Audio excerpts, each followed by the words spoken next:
আপনাদের কাছে শুধু বলতে চাই বন্ধুরা, আজকে দেশে নতুন সরকার এসেছে। নতুন সরকার কারা?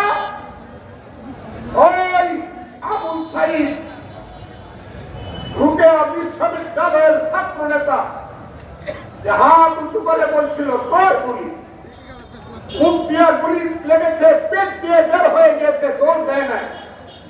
আমি বলেছিলাম প্রথম এই আবু সাইদ হলো একবিংশ শতাব্দীর বীর শ্রেষ্ঠ। আমি প্রথম বলি, এখন তো কত বীর বলে আপনার লক্ষ্য করবেন। কতবার ফজলুর রহমান আগের দিন যে কথা বলে 3 দিন পরে অন্যরা সে কথা বলে। এখন আমি বলতে চাই, এই যে সরকার এসেছে,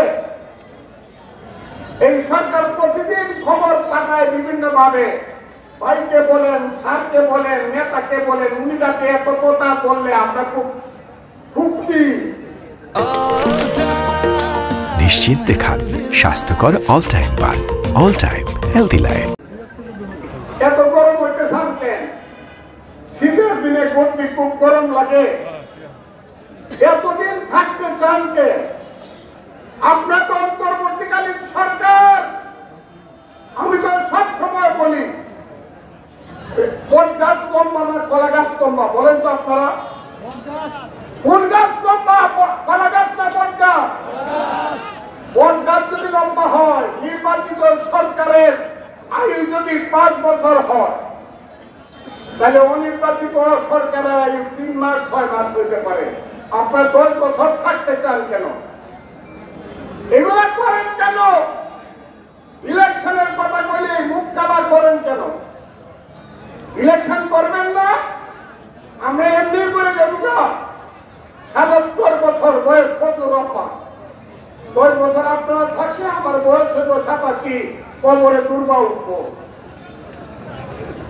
ইলেকশন করবেন না। বিএনপির মতো একটা রাজনৈতিক দল, তারেক রহমানের মতো 60 বছরের ম্যাচিউর লিডার এখন আছে। আল্লাহর রহমতে আমার নেত্রী সুস্থ হয়ে আসবেন।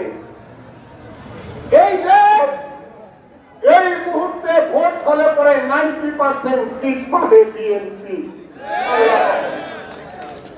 তাহলে বিএনপি বসে থাকবো কেন?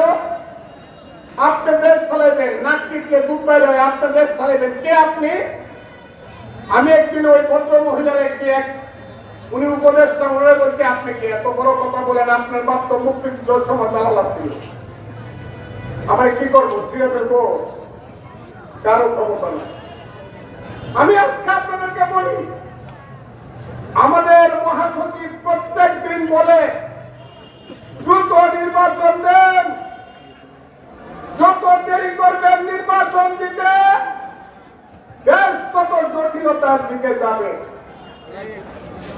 আমাদের প্রধান নেতা ভারপ্রাপ্ত চেয়ারম্যান তারেক রহমান সাহেব প্রত্যেক দিন বলেন নির্বাচন দেন, নির্বাচনের মধ্যেই বাংলাদেশের ভবিষ্যৎ সমস্যার সমাধান।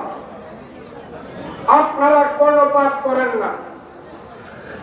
আমি আজকে ইটনা থেকে দাঁড়িয়ে বলছি, এই হাজার হাজার মানুষের রাতের বেলায় সমাবেশ থেকে, বিজয় সমাবেশ থেকে আমি বলছি, আমি দাবি করছি, আমার নেতা তারেক রহমান, আমার মহাসচিব মির্জা ফখরুল ইসলাম আলমগীর যা বলছেন